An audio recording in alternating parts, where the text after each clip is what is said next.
আমার সুন্দর চেহারা লইয়া পণ্ডিত মশাই আমাকে শিমুল ফুল ও মাকাল ফলের সহিত তুলনা করিয়া বিদ্রূপ করিবার সুযোগ পাইয়াছিলেন। ইহাতে তখন বড় লজ্জা পাইতাম, কিন্তু বয়স হইয়া কথা ভাবিয়াছি, যদি জন্মান্তর থাকে তবে আমার মুখে সুরূপ এবং পণ্ডিত মশাইদের মুখে বিদ্রূপ আবার যেন এমনি করিয়াই প্রকাশ পায়। আমার পিতা এককালে গরিব ছিলেন, ওকালতি করিয়া তিনি প্রচুর টাকা রোজগার করিয়াছেন, ভোগ করিবার সময় নিমেষমাত্রও পান নাই। মৃত্যুতে তিনি যে হাঁফ ছাড়িলেন সেই তার প্রথম অবকাশ। আমার তখন বয়স অল্প, মার হাতেই আমি মানুষ, মা গরিবের ঘরের মেয়ে, তাই আমরা যে ধনী কথা তিনিও ভোলেন না, আমাকেও ভুলিতে দেন না।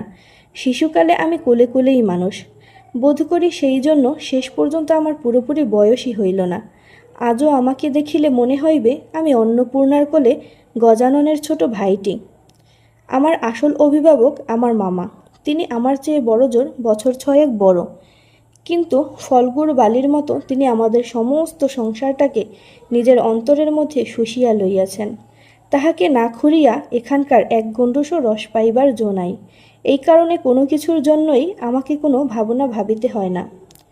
কন্যার পিতামাত্রই স্বীকার করিবেন আমি সৎপাত্র, তামাকটুকু পর্যন্ত খাই না। ভালো মানুষ হওয়ার কোনো ঝঞ্ঝাট নাই, তাই আমি নিতান্ত ভালো মানুষ। মাতার আদেশ মানিয়া চলিবার ক্ষমতা আমার আছে, বস্তুত না মানিবার ক্ষমতা আমার নাই।